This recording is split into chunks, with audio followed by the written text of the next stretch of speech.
الحمد لله رب العالمين. اللهم صل وسلم وبارك وكرم على سيدنا محمد مفتاح باب رحمة الله عدد ما في علم الله صلاة وسلاما دائمين بدوام الله وعلى آله وصحبه. رب اشرح لي صدري ويسر لي أمري واحلل عقدة من لساني يفقهوا قولي. نويت تعلم وتعليم وتذكر الذكر والنفع الانتفاع والفائدة الاستفادة والحث على التمسك بكتاب الله وسنة رسوله جعل هدى الفرق الطيب ومرضاته وقربه وثوابه سبحانك خالق النور. رب اشرح لي صدري ويسر امري واحلل عقدة من لساني قولي. اما بعد. Alhamdulillahirabbil alamin. Segala puji bagi Allah Subhanahu wa taala yang telah memberikan kenikmatan kepada kita. Khususnya pada malam hari ini kita dikasih kenikmatan sehat walafiat, dikasih kemurahan oleh Allah Subhanahu wa taala, bisa hadir majlis ta'lim, bisa hadir majlis maulid, bisa hadir majlis zikir. Alhamdulillahirabbil alamin. Tadi kita telah membaca zikir Qatibul Hajat, kemudian teruskan dengan pembacaan Maulid Nabi Muhammad sallallahu alaihi wasallam, dan kita di dalamnya banyak berselawat kepada Rasulullah sallallahu alaihi wasallam. Sekarang kita kaji tentang hadis Nabi Muhammad sallallahu alaihi wasallam. Salawat dan salam mudah-mudahan selalu dicurahkan oleh Allah Subhanahu wa taala kepada junjungan kita Nabi Muhammad sallallahu alaihi wasallam. Amin amin ya rabbal alamin. Bismillahirrahmanirrahim. An Nabi Musa al-Asy'ari radhiyallahu ta'ala anhu an Rasulillah sallallahu alaihi wasallam qala inna Allah ta'ala la yumli lidh-dhalim hatta idza akhadhahu lam yuflithu. Qala thumma qara'a wa kadzalika akhdhu rabbika idza akhadha al-qura wa hiya dhalimah inna akhdahu alimun syadid. Rawahu al-Bukhari wa Muslim. Dalam hadis ini yang diriwayatkan oleh Sayyidina Musa al-Asy'ari, beliau adalah Abdullah bin Qais bin Salim al-Asy'ari, qadim ala Nabi sallallahu alaihi wa alihi wasallam di Makkah qabla al-hijrah fa aslam thumma hajar wa qadama ma'a Ja'far wa ashabis safinah ba'da Khaybar wa ashamalahum kaman hadaraha wa qalahum lakum ashabus safinah hijratan wa kana Nabi Musa thalatha hijrat, hijrah dari Makkah, hijrah dari Habasyah, hijrah dari Madinah. Hadis ini diriwayatkan oleh salah satu sahabat yang mulia, Sayyidina Abi Musa Abdullah bin Qais bin Salim al-Asy'ari. Beliau radhiyallahu taala anhu datang berjumpa kepada Nabi Muhammad sallallahu alaihi wasallam di Makkah, dan beliau Islam langsung kepada Rasulullah sallallahu alaihi wasallam. Sayyidina Musa al-Asy'ari ini adalah sahabat yang sangat mulia. Beliau berasal dari kabilah al-Asy'ari. Kemudian tatkala beliau radhiyallahu taala anhu masuk Islam di tangan kepada Rasulullah sallallahu alaihi wasallam, kemudian beliau hijrah. Pertama beliau hijrah dari Yaman ke Makkah untuk berjumpa dengan Nabi Muhammad sallallahu alaihi wasallam, pengen masuk Islam, kepengen mengikuti Rasulullah sallallahu alaihi wasallam. Karena yang mengikuti Rasulullah sallallahu alaihi wasallam, dia akan hidup mulia di dunia, mulia di kubur, dan mulia besok pada hari kiamat. Yang ikut Nabi besar Muhammad sallallahu alaihi wasallam besok pada hari kiamat, sungguh pengikut Nabi Muhammad sallallahu alaihi wasallam adalah paling banyak umatnya. Di belakang beliau, di bawah bendera beliau, Rasulullah SAW bersama ahlul baitnya, sahabatnya dan pengikutnya besok pada hari kiamat memiliki kemuliaan yang sangat mulia, membawa bendera liwaul hamd dipegang oleh Rasulullah SAW. Sayyidina Abu Musa kepengin ikut di belakang Rasulullah SAW. Allah kabulkan, Allah muliakan. Tatkala sudah masuk Islam di Makkah, pada waktu itu orang-orang kafir menyiksa, menyakiti para sahabat Nabi yang baru masuk Islam. Akhirnya Sayyidina Abu Musa al-Asy'ari ikut hijrah bersama Sayyidina Ja'far at-Thayyar bin Abi Thalib radhiyallahu ta'ala anhu. Hijrah ke mana? Hijrah ke Habasyah. Karena apa? Untuk menyelamatkan agamanya, menyelamatkan imannya. Karena di Makkah pada waktu itu orang-orang Islam, sahabat Nabi, mendapatkan siksaan, mendapatkan caci makian, mendapatkan berbagai macam perbuatan zalim dari orang-orang kafir. Kemudian tatkala sudah aman, Sayyidina Abu Musa al-Asy'ari bersama Sayyidina Ja'far at-Tayyar kembali ke Madinah, hijrah lagi dari Makkah, hijrah ke Madinah, ke Habasyah, kemudian hijrah ke Madinah. Dan Rasulullah sallallahu alaihi wasallam beliau mengatakan lakum ashabus safinah hijratan. Wa kana Nabi Musa thalatha hijrah. Ashab safinah memiliki 2 kali hijrah. Para Sayyidina Ja'far at-Tayyar dan sahabat dari Makkah ke Habasyah kepada Madinah. Kalau Sayyidina Abu Musa al-Asy'ari 3 kali hijrah. Yaman ke Makkah, Makkah ke Habasyah, Habasyah ke Madinah. Wasta'malahu Nabi sallallahu alaihi wasallam ala Zabid wa Adan wa Sahil Yaman. Kemudian Sayyidina Abu Musa diberi tugas oleh Rasulullah sallallahu alaihi wasallam untuk menjadi pemimpin kepala di kota Zabid di Yaman dan di kota Aden di Yaman. Wasahil Yaman dan di pinggiran pantai, pesisir pantai kota Yaman. Sayyidina Abu Musa al-Asy'ari diberi tugas oleh Rasulullah sallallahu alaihi wasallam. Wa kana Nabi sallallahu alaihi wasallam yukrimuhu wa yubajjiluhu wa qala lahu utita mizmaran min mazamiri al-Daud. Rasulullah SAW suatu ketika mendengar bacaan Al-Quran Sayyidina Abi Musa al-Asy'ari. Suaranya sangat merdu seperti para qasidah ini munsyid ini yang di depan suaranya bagus-bagus. Sayyidina Abi Musa suaranya sangat merdu, sangat bagus. Suatu malam beliau di Masjid Nabawi sholat membaca Al-Quran, suaranya sangat merdu. Nabi Muhammad SAW lewat mendengar suaranya, kemudian dia berdiam mendengarkan suaranya sangat merdu. Tatkala pagi harinya berkata,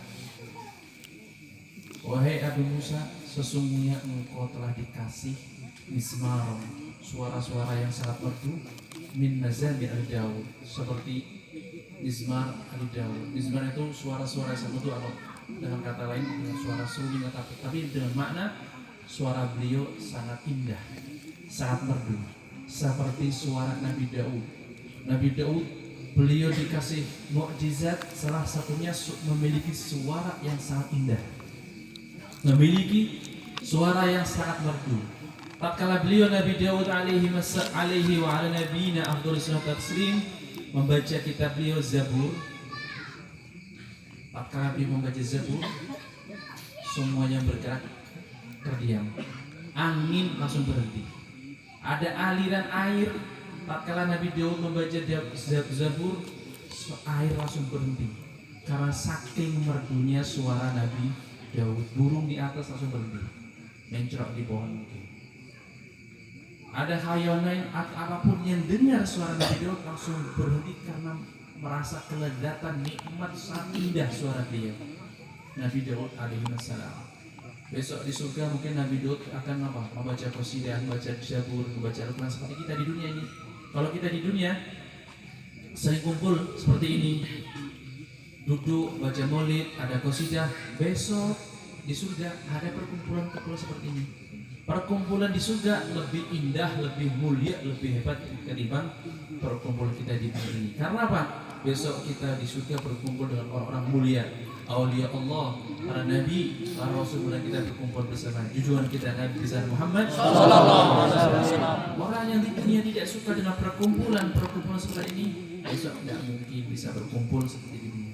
Kita suka, bahagia berkumpul seperti ini, baca zikir, baca maulid, dengarkan pengajian. Besok di surga ada seperti ini, perkumpulan seperti ini.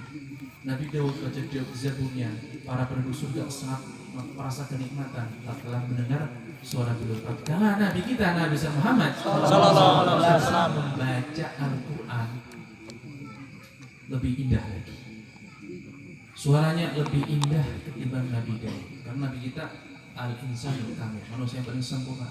Allah kasih kesempurnaan kepada Nabi kita, kasih kita. Nabi Yusuf dikasih ketampanan separuh bulan dalam riwayat.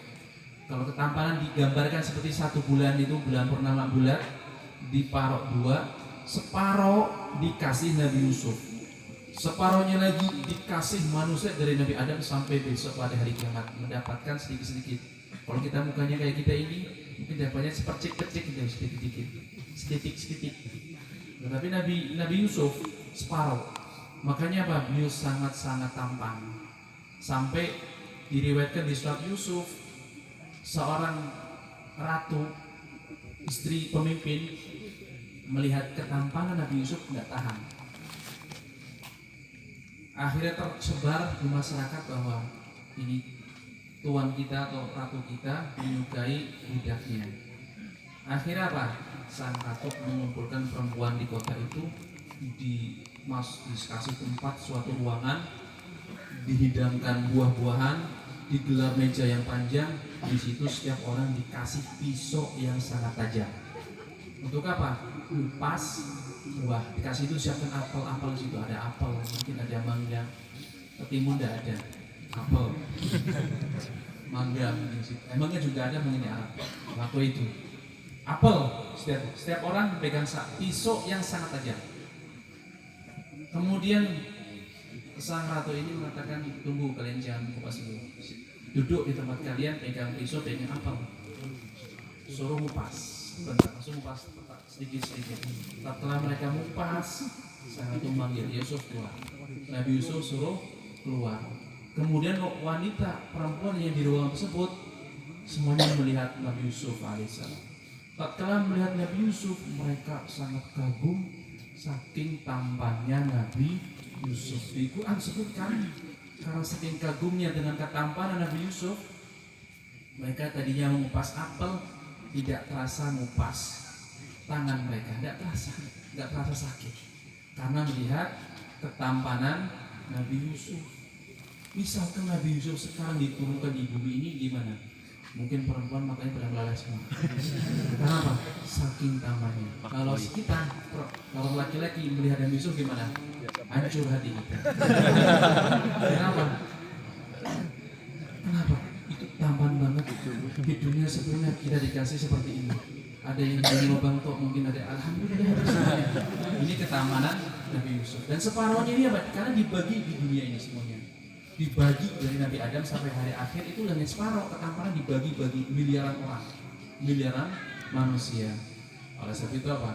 Yang mendapat kebagian madan akeh, yang madan klimis, wajahnya madan ape. Saya mungkin mendapat sisa-sisa ya kita ini seperti kita. Alhamdulillah. Walaupun seperti ini kita sempurna, alhamdulillah ya. Allah kasih mata kita sempurna, Allah kasih hidung kita sempurna. Lobanya menghadap ke bawah. Kalau coba dibayangkan, hidung naik, kalau lobanya ke atas gimana? Sampai lagi naik motor, hujan gimana? Susah kita. Alhamdulillah kasih hidup, telinga, daun telinga kita ini lentur. Coba kalau Allah ciptakan kasih kita apa? Telinga, tulang semua. Naik tidur gimana? Kalau miring, tidak bisa. Terus kalau mau dijewer anak kecil gak bisa, kan pulang. Dikasih tangan sempurna, alhamdulillah. Walaupun gak setampan Nabi Yusuf, tapi kita dikasih sempurna semua, alhamdulillah. Tetapi besok pada hari kiamat di dunia juga sudah Nabi kita, Nabi tercinta kita, Nabi besar Muhammad sallallahu alaihi wasallam itu dikasih ketampanan sempurna. Bulat, misalkan rembulan dikasih sama Rasulullah SAW semuanya. Kalau Nabi Yusuf separuh, Nabi kita sempurna satu utuh. Beliau lebih tampan, lebih sempurna.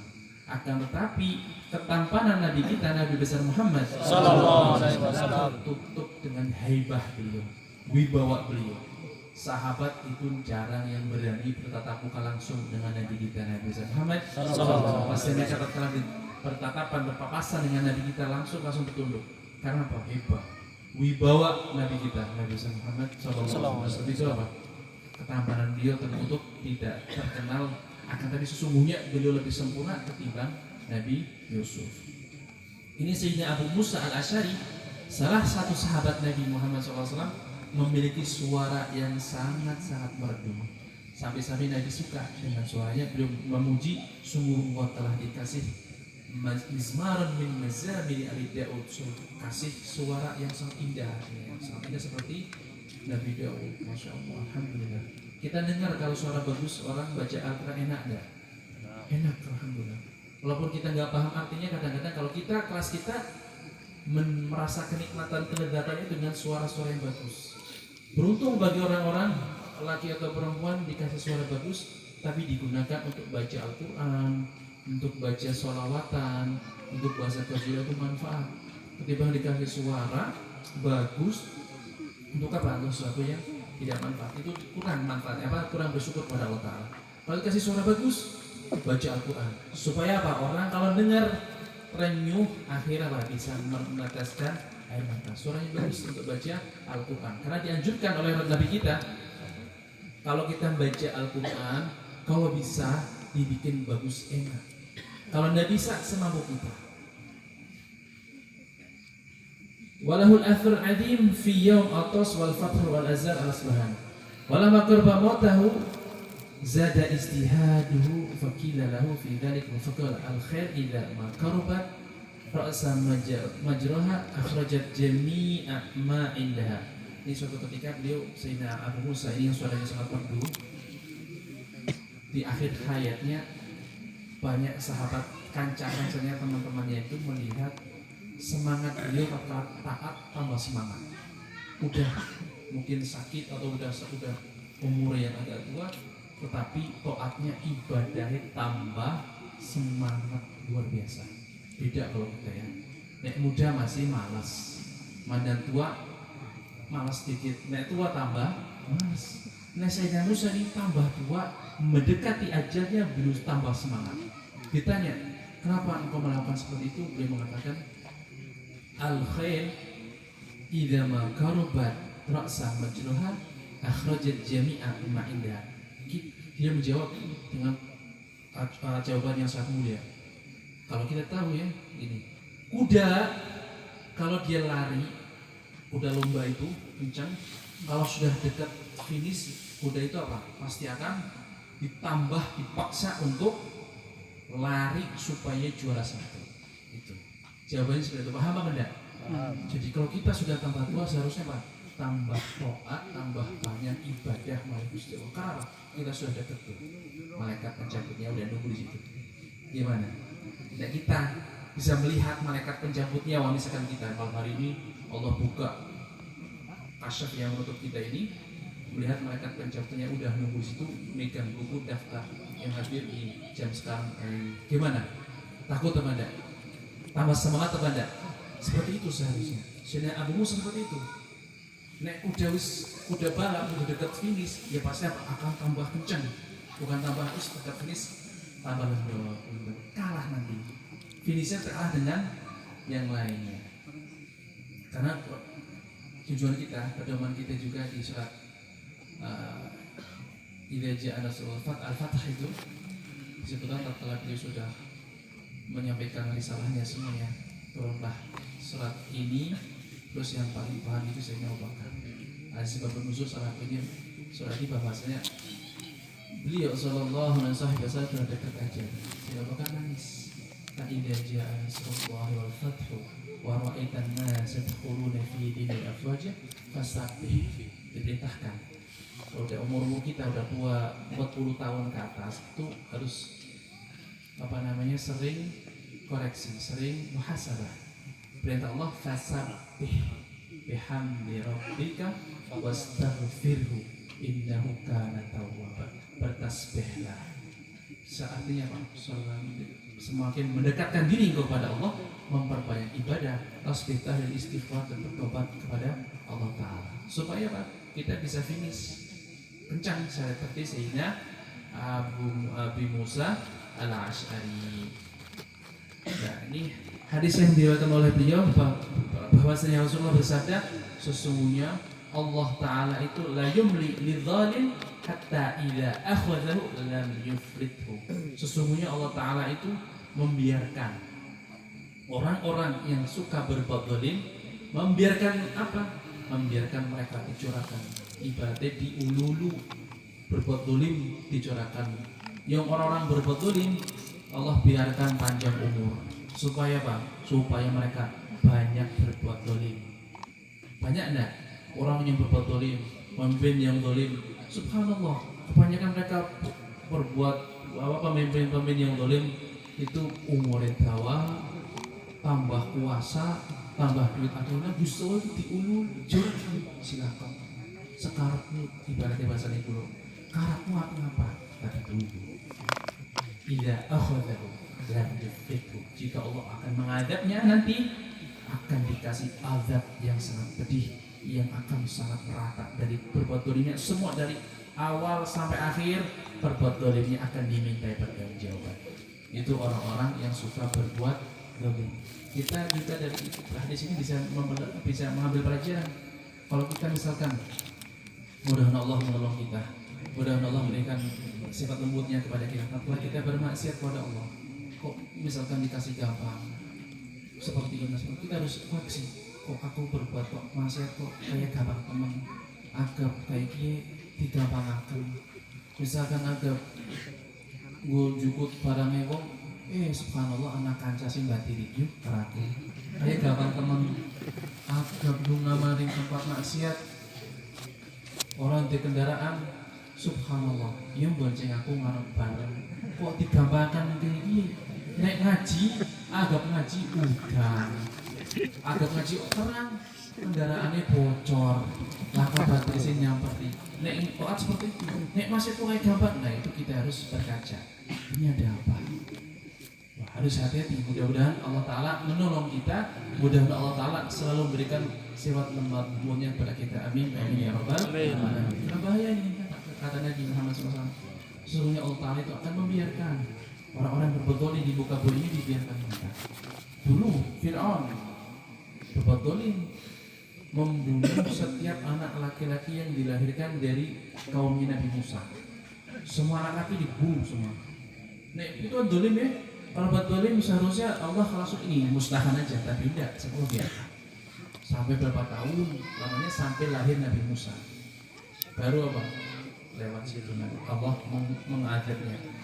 Seharusnya dibunuh, dipelihara, dibebaskan oleh Fir'aun. Namrud seperti itu. Dia sampai menguasai dunia. Ada penguasa dunia kafir dan penguasa dunia muslim. Kafir itu salah satunya Namrud. Menguasai dunia ini semuanya dulu. Zaman itu belum ada pesawat, belum ada kendaraan, internet tidak ada, bom atom tidak ada. Tapi dia bisa menguasai dunia barat sampai timur. Dikasih mudah sama Allah Ta'ala. Kemudian Fir'aun juga. Kemudian kalau pemimpin Islam yang bisa menguasai dunia itu salah satunya Dzulqarnain. Itu juga pemimpin yang menguasai dunia barat, dunia timur. Itu pemimpin muslim, mukmin kafir seperti Namrud atau Fir'aun. Dikasih kemudahan sama Allah. Akan tapi tak telah diadab, sungguh sangat adab Allah sangat pedih. Namrud mati karena apa? Upingi telepon lembut. Raja adidaya menguasai dunia, menggal orang itu kayak menggal gampangnya bola, misalkan kita semut itu Namrud. Fir'aun seperti itu. Tapi apa? Fir'aun matinya kelelap. Dia tidak di Al-Quran sebutkan matinya kemelam. Padahal dia ngaku pangeran, nggak pernah kesakit dia. Fir'aun manusia yang nggak pernah sakit. Jadi nek kulo panjenengan sakit, alhamdulillah syukuri. Alhamdulillah aku kaya Fir'aun. Kadang milian, kadang sehat. Alhamdulillah sering sehatnya mbok taat. Amin ya rabbal alamin. Tapi nek misalkan sampean ana sing ora kumriyan aja marah. Aku siapa ya? Aku Fir'aun tuh ya. Seperti gelem mangkat ngaji, maulidan berarti bukan. Ini Fir'aun nggak pernah sakit di dunia. Bahkan lalat itu orang gelem mencrot maring tubuhnya. Fir'aun. Tapi mati dihinakan sama Allah. Kemalam, kelelap matinya. Namrud yang menguasai dunia, yang membakar Nabi Ibrahim alaihissalam, matinya klepon lembut lingkupi. Pada raja gitu ya. Matinya karena sesuatu yang sangat hina, nyamuk diteplok dia mati. Tapi membunuh raja Namrud, lebung kuping, kelarangan kondisi rambani. Disiram banyu seember, orang siram terus saya nganti mati. Makanya orang-orang yang sudah berbuat dolim itu cepat-cepat tobat kepada Allah. Kemudian tatkala Setelah beliau mengatakan seperti itu, innallaha ta'ala la yumli lidzalim hatta idza akhadhahu lam yuflithu qala tsumma qara'a. Kemudian beliau membaca ayat Al-Qur'an, wa kadzalika akhdhu rabbika idza akhadha al-qura wa hiya zalimah inna akhdahu alimun syadid. Surat Hud. Begitulah azab Tuhanmu jika mau mengadab suatu kelompok, suatu kaum, sungguh azabnya sangatlah berat. Sesungguhnya azab Allah sangat berat dan sangatlah pedih. Itu bagi ancaman bagi orang-orang yang berbuat zalim. Di dunia ini kita bisa jangan suka berbuat zalim. Sungguh berbuat zalim di dunia ini, orang-orang yang suka berbuat zalim, yang angkuh, yang congak, yang merasa kuat di dunia, bisa mengalahkan 10 orang terus berbuat semaunya. Besok pada hari kiamat di mahsyar Allah akan wujudkan dia, orang yang berbuat zalim, yang suka berbuat seenaknya di dunia ini, di muka bumi ini, yang merasa kuat, yang merasa bisa mengalahkan, bisa semaunya. Besok pada hari kiamat akan Allah wujudkan seperti semut yang diinjak-injak penduduk mahsyar besok. Penduduk mahsyar jumlahnya sangat banyak, miliaran, dari Nabi Adam sampai hari terakhir. Orang-orang yang berbuat zalim akan Allah wujudkan seperti semut. Jadi besok sampai kan hutan ngaji ki miliki karena semut tabur aja. Itu berarti orang yang buat zalim. Karena semut mati semuanya. Supaya dihinakan Allah, diinjak-injak mereka, orang yang berbuat zalim. Dan ancamannya orang-orang yang suka berbuat zalim dalam hadis Nabi, beliau bersabda ittaqul dzulm fa inna dzulma dzulumat yaumil qiyamah. Takutlah kalian, tinggalkanlah perbuatan zalim, karena perbuatan zalim besok pada hari kiamat akan menjadi kegelapan bagi orang yang berbuat zalim. Oleh sebab itu orang-orang yang suka berbuat zalim sebelum tutup mata, sebelum datang ajal, bertobatlah kepada Allah. Mudah-mudahan Allah Ta'ala menolong kita. Amin ya rabbal alamin.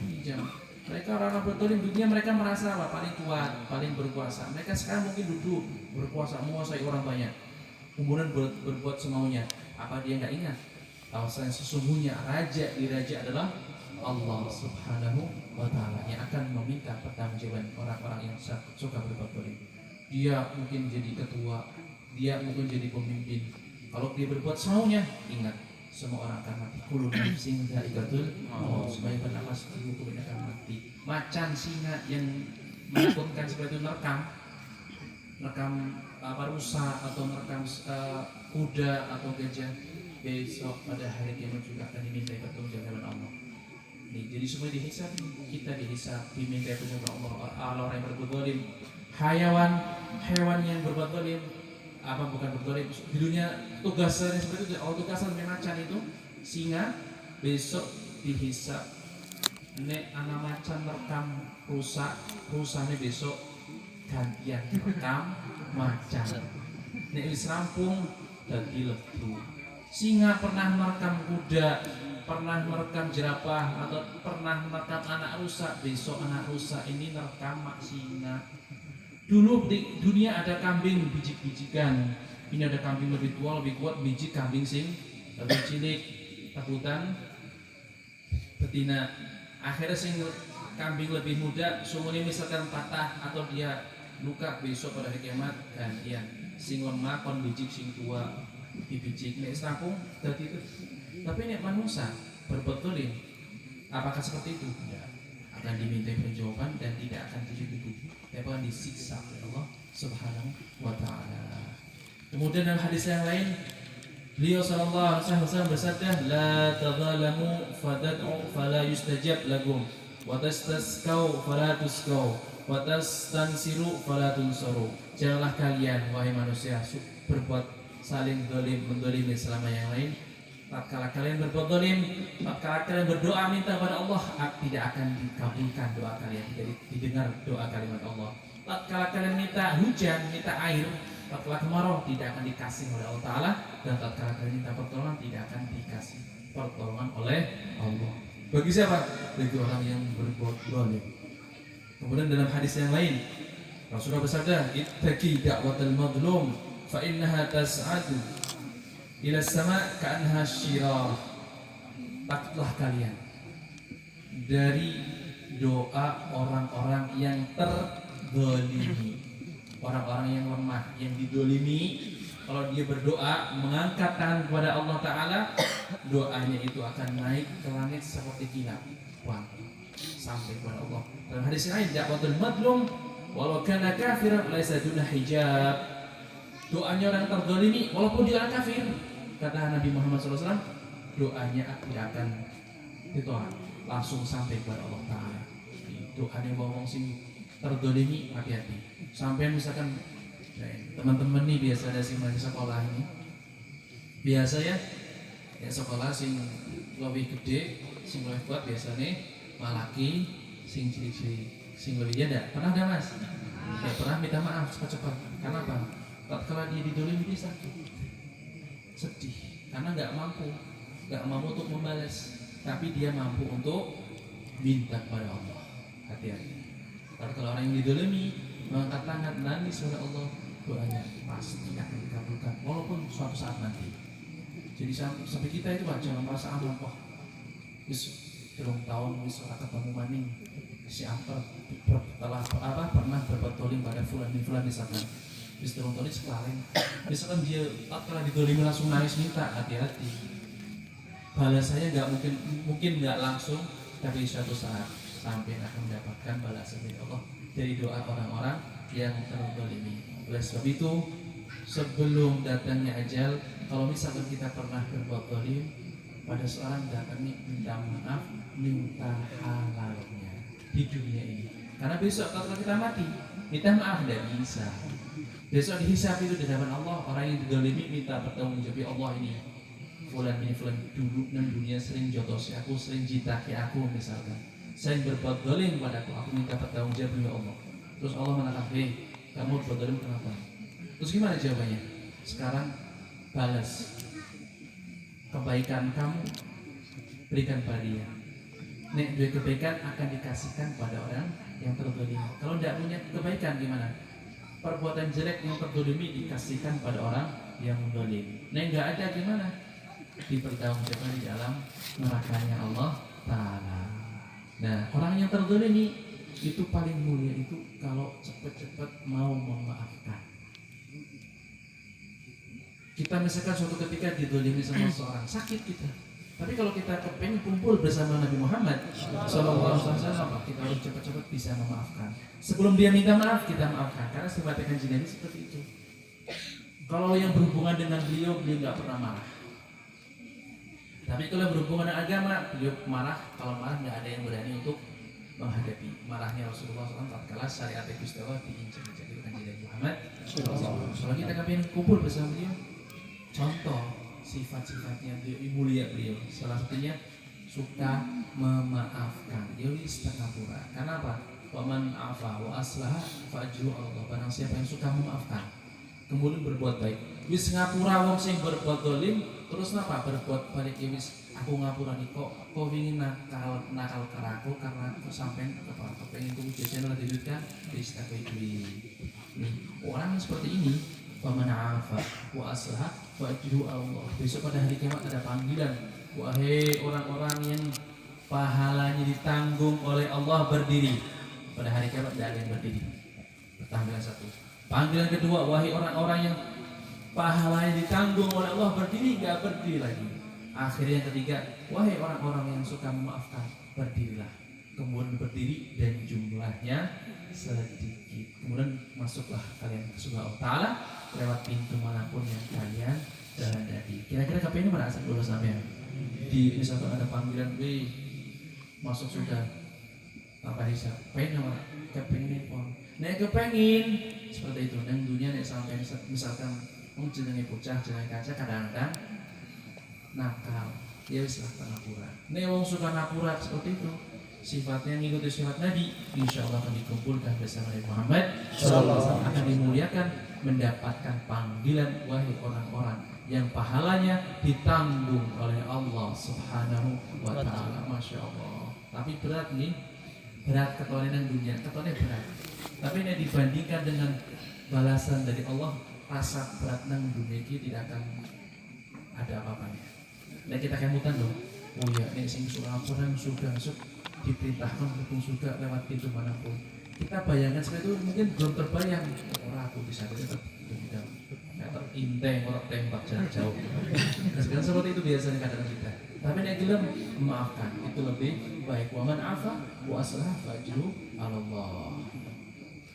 Kemudian hadis yang berikutnya diriwayatkan Sayyidina an Ibni Amr radhiyallahu ta'ala anhuma an Rasulillah sallallahu alaihi wa alihi wasallam qala innallaha ta'ala la yadbidul ilma intiza'an yantazi'uhu minal ibad walakin yadbidul ilma biqabdil ulama hatta idza lam yabqa aliman ittakhadhan nas ru'asa juhala fasu'ilu fa'aftau bi ghairi ilmin fadhallu wa adhallu.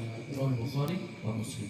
Hadis ini menerangkan diriwayatkan Sayyidina Amr radhiyallahu ta'ala anhu. Sayyidina Amr bin an Ibni Amr nih, Amr bin Al-As radhiyallahu. Amr bin Al-As ini Abdullah bin Amr an Ibni Amr, Abdullah bin Amr. Ini Abdullah bin Amr ini salah satu abadilah 4 ya, yang kita dulu tak pernah terangkan. Yang namanya Abdullah ini dari zaman sahabat, ulama semua, alim semua, ahli ilmu, umurnya masih muda-muda seperti kalian ini. Bisa sampai umurnya nih 13, 15 jadi orang alim, bisa enggak? Bisa kalau sampai niat kepengin. Allah kasih sungguh-sungguh. Man jahada fina lanahdiyana subulana. Barang siapa yang sungguh-sungguh untuk kami, kata Allah Ta'ala, akan kami beri jalan untuk dia. Sampai kami jadi ulama, kepengen seperti Imam Syafi'i, seperti dari Imam Syafi'i, bisa. Sampai kepengen seperti apa? Bisa di dunia tempatnya. Sungguh-sungguh, karena orang seperti sampai nih kita ini yang khususnya sampai ini masih muda, di bawah belasan, itu masih waktunya panjang untuk menuju Allah. Andaikan saja sampai misalkan itu lihat Gunung Sahabat, pernah lihat? Gunung Sahabat tahu nggak? Pernah lihat? Gede apa enggak? Itu bisa dihancurkan oleh sampean. Satu orang bisa. Percaya apa enggak? Saya percaya. Seperti sungguh-sungguh himmatul rijal tuhdimul jibal. Himmahnya, keinginan, semangatnya seorang pemuda itu bisa menghancurkan gunung. Kalau semangat sungguh-sungguh, hancur itu gunung besar. Dengan apa? Dengan apapun. Dengan ilmu lah atau dengan apa? Kalau dia punya ilmu, menemukan alat yang canggih, apa itu namanya, bikin mercon gede dikelilingi gunung itu, kita kan bisa. Seperti apa? Himmah. Ini Sayyidina Abdullah bin Amr ini salah satu abadilah arba'ah abadilah pada zaman sahabat Nabi. Sayyidina Abdullah bin Umar, Sayyidina Abdullah bin Abbas, Sayyidina Amr bin As, Sayyidina Abdullah bin Al-Jarrah apa Buraha, saya lupa. Itu ada 4 yang alim, masih muda, sahabat Nabi Muhammad SAW. Dia dan Sayyidina Abdullah bin Amr bin As meriwayatkan hadis bahwa Rasulullah bersabda, innallaha ta'ala la yakbidul ilma intiza'an. Sesungguhnya Allah Ta'ala tidak akan mengambil ilmu dari kita secara langsung. Ilmu yang ada di bumi ini atau di hati orang-orang atau hati-hati kekasihnya Allah Ta'ala, di hati orang-orang saleh, tidak akan Allah ambil secara langsung kayak ngambil rumput, enggak. Kenapa kata Nabi? Walakin yakbidul ilma biqabdil ulama. Akan tapi Allah tatkala mengambil ilmu dari hati orang-orang saleh di muka bumi ini dengan mengambil ahli ilmunya, dengan mengambil kekasih-kekasihnya, dengan mengambil ulama-ulamanya. Kita pada akhir zaman ini kita sering mendengarkan ulama fulan bin fulan meninggal dunia, ulama fulan bin fulan meninggal dunia, ulama fulan bin fulan meninggal dunia. Terakhir kita baru saja ada yang meninggal, putra dari Kiai Maimun Zubair ya, ulama itu diambil sama Allah. Dengan itu tandanya apa? Allah akan mengambil ilmu. Kalau di muka bumi ini udah nggak ada ilmu, ilmunya gimana? Ilmu yang menjadikan khasyah kepada Allah. Ilmu itu banyak, matematik, IPS, dokter, itu ilmu semua. Tapi yang Allah yang dimaksudkan hadis ini adalah ilmu yang menjadikan kita dekat kepada Allah, ilmu yang menjadikan kita khasyah, takut, takwa kepada Allah Ta'ala.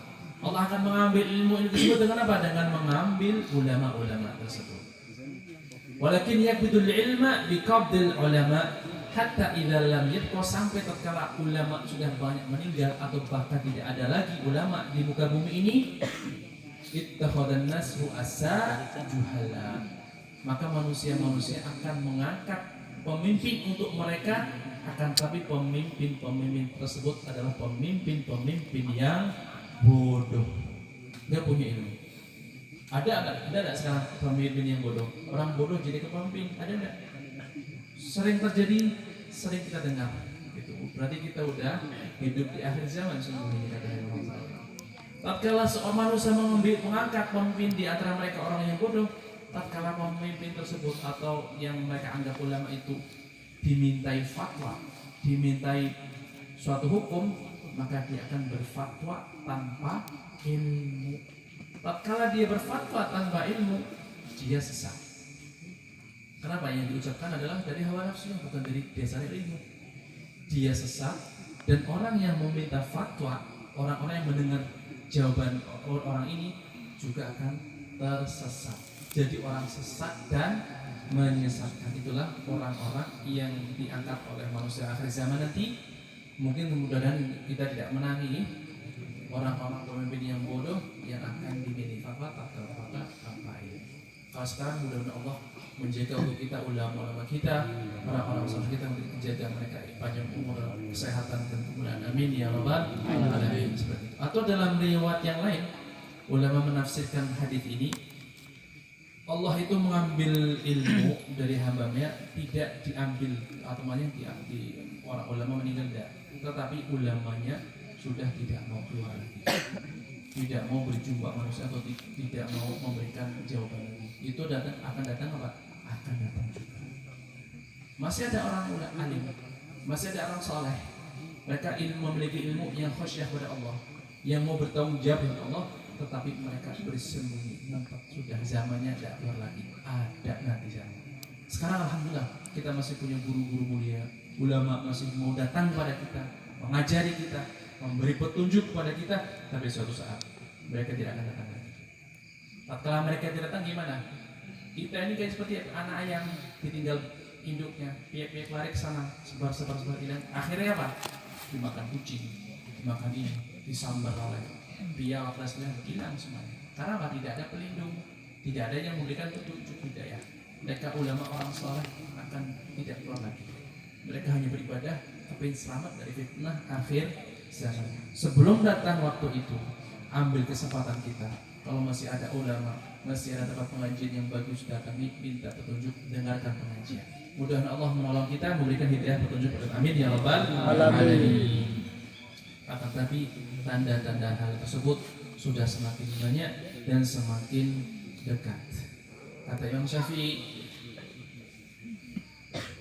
kalau Syafi'i ijma' dikauli, kata Imam Syafi'i yang sesuai dengan hadis Nabi, al-ilmu imam wal amal tabi'uhu wa thabratuhu wa al-ilmu imam wal amal tabi'uhu wa thabratuhu wa qalilul amal ma'al ilmi afdal min katsirihi mal jahl. Kata Imam Syafi'i sesuai dengan hadis Nabi, ilmu itu seperti imam, pemimpin, dan amal perbuatan kita adalah pengikut. Jadi kalau orang punya ilmu, amalnya itu akan ikut. Terus dan amal itu seperti pengikut dan buah dari ilmu. Al-ilmu bila amalin kasyajarin bila samarin. Dua ilmu kayak kita ini sampai ngaji, mendengarkan pengajian seperti ini, hadis Nabi dibahas, dengarkan, ini ilmu ini. Terus apa? Diamalkan. Karena ilmu orang diamalkan, kayak wit sing dongane berbuah kayak nandur duren, tapi orang wae durene sampai nandur wit gedang ini gedang, tapi orang tuh metu gedangnya. Kira-kira nang sampai dijurahkan gaya ora? Ditegor bermanfaat. Nandur duren orang butuh tegor besuruh. Denteni buah tapi langka. Seperti itu, seperti kita naik ngaji taklim lah, apa mondok di pesantren, kalau punya ilmu tidak diamalkan seperti itu, manfaatnya pasti. Wa qalilul amal mal ilmi afdal. Akan tapi ada orang beramal sedikit tapi dengan ilmu itu lebih baik ketimbang wong sing beramal tanpa ilmu. Karena wong sing beramal tanpa ilmu ya kayak tadi itu, dol wal mudil, sesat dan menyesatkan. Dulu ada sebuah cerita, ada seorang habaib, dia seorang awliya Allah, masuk masjid, Allah kasih kemuliaan kepada dia bisa melihat syaitan. Subhanallah. Ada banyak seperti itu karomah-karomah yang diberikan pada kasih-kasihnya. Roh setan. Nek sampai dibuka mata kita ini, roh setan sekarang sampai senang banget. Roh setan. Nek roh artis senang ya. Nek roh setan ini ada orang saleh bisa Allah kasih kemuliaan bisa melihat setan. Tatkala orang saleh ini datang ke masjid, situ beliau itu melihat setan lagi ganggu wong sholat. Agak ganggu wong sholat. Tapi wong sholat kiye sholatnya nang pinggir wong lagi turu. Ada orang tidur di samping, dia sholat di samping orang tidur. Dia melihat ada setan mau ganggu orang sholat ini. Pas merek melayu maning. Terus takut, dia setan. Ada dia setan. Kenapa kok gini apa? Bahasa kayak gini. Bahasa apa tanda satu apa ibarat kapal. Kok gini apa? Dia yang bolak-balik. Aku kejanipin ganggu musuh di sholat teh. Nah terus kok bolak-balik aku mikir merah. Pas wis perak kebakar kalau nafasnya wong sing diturun nang pinggire. Subhanallah. Wong salat ketulung nang wong turu. Wah, hebat ta wong turune iki. Sebabnya kenapa itu? Kenapa? Ya karena wong salat wong bodoh ya. Salat ora bener. Tapi usah dituru kamu enggak wong alim untuk ilmu. Nafasnya membakar saya. Kata setan, sampean kepengin bakar setan, kalau nafas sampean ngaji jadi wong ahli ilmu. Kalau teh ngaji nang pondok ya apa-apa rutinan asal terus. Pertama baca rotib ada sholat terus melakukan ngaji. Engko sampean buat rumah apa bisa bakar setan. Sampean nang setan enggak? Kebayang ora? Kebayang insyaallah mungkin-mungkin kalau batinnya dijaga oleh Allah Ta'ala, dijauhkan dari gangguan setan yang terkutuk. Amin ya rabbal alamin. Beda Sayyidina Umar. Sayyidina Umar bin Khattab lebih hebat lagi beliau. Karena kekuatan atau imannya yang sangat kuat, cahaya imannya di hati sangat kuat. Sayyidina Umar bin Khattab. Siapa yang tahu Sayyidina Umar bin Khattab siapa? Sayyidina Umar bin Khattab salah satu sahabat Nabi, Khulafaur Rasyidin yang kedua, Imam Amirul Mukminin. Beliau itu nek laku misalkan lewat gang niki, setan agak melaku pindah melayu melalui jalanan. Bedi papasan kalau Sayyidina Umar. Guru papasan terus ngerti, kayak Sayyidina Umar kayaknya melaku lewat gini. Pasti setan melayu mana? Makanya sampai mau pada melaku ngaji nang kene setan melayu mana? Langkah setan nang kene karena ngaji kafe. Sayyidina Umar kenapa? Nur iman di dalam hatinya itu membakar setan. Setan ora kuat. Karena cahaya imannya. Kita bisa seperti itu apa enggak? Bisa kalau kita kepengin dan sungguh-sungguh akan Allah kasih. Karena apa? Pintu wilayah kewalian itu masih dibuka, tapi kalau pintu kenabian ditutup. Nek sampean kepengin jadi wali bisa mana? Bisa, masih terbuka. Formulir masih disediakan Allah Ta'ala. Sampean kepengin daftar wali, daftar Gusti Allah. Tapi daftar nabi orang bakaran. Misalnya sampean perlu karena nabi, masih nggak mungkin itu. Wallahu a'lam. Mudah-mudahan bermanfaat. Kurang lebihnya saya mohon maaf yang sebesar-besarnya. Kalau ada tutur kata yang tidak terkenal saya mohon maaf. Bismillahirrahmanirrahim. Alhamdulillahirabbil alamin. Allahumma shalli wa sallim ala sayyidina Muhammad fil awwalin wal akhirin. Shalli wa sallim ala sayyidina Muhammad fil nabiyyin wal mursalin wa salli wa sallim ala sayyidina Muhammadin hatta tarithal ardu man 'alaiha wa dakhalul warithin. ولقد أشرت لناتي من أصبته من قلوبة هيج الأجانا والله قد أثنى عليه فما يساوي القول منه يكون ثنانا لكن حبا في السرائر قد علم به صفة ربنا وحدانا وإذ امتزجنا بالمودة ها هنا نعرف أيدي فكرنا ورجانا للواحد الأحد العلي لهنا متواصل بمن الله دعانا مختاره وحبيبه وصفه زين الوجود به لله حبانا يا ربنا يا ربنا يا ربنا بالمصطفى أكبنا جيب دعوانا أنت لنا يا دخرنا في هذه الدنيا وفي أخرانا أصلح لنا الأحوال واغفر ذنبنا ولا تؤاخذ ربي إن أخطأنا واسلك بنا في نهج طه المصطفى ثبت على قدم الحبيب خطانا أرنا بفضل منك طلعة أحمد في بهجة العين رضا ترعانا واربط به في كل حال حبلنا وحبال من ودى ومن والانا والمحسنين من أجاب نداءنا وذوي الحقوق وطالبا أصانا والحاضرين والساعين في جمعنا ها نحن بين يديك أنت ترانا ولقد رجعناك فحقق سؤلنا واسمع بفضلك يا سامع دعانا وانصر بنا سنة طه في بقاع الأرض واكمأ كل من عادانا وانظر إلينا واسقنا كأس الهنا واشف وعاف عاجل المرضانا واقض لنا الحاجات واحسن ختمنا عند الممات واصلح عن عقبانا يا ربي واجمعنا وحبابا لنا في دارك الفردوس يا رجوانا يا ربي واجمعنا وحبابا لنا في دارك الفردوس يا رجوانا يا ربي واجمعنا وحبابا لنا في دارك الفردوس يا رجوانا بالمصطفى صل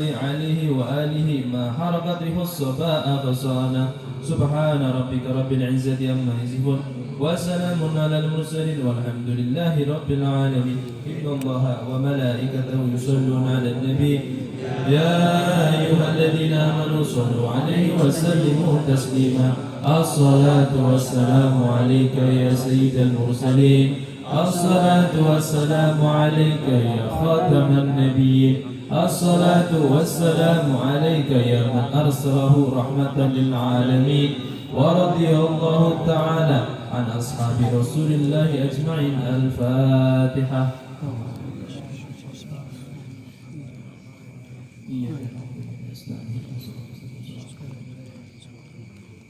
Minta doanya sekali Fatihah untuk Pak Imam Blaba yang lagi dikasih ujian Allah sakit, Allah kasih kesembuhan dan bagi yang kasih kesabaran dan kemudahan. Al-Fatihah. Alhamdulillah.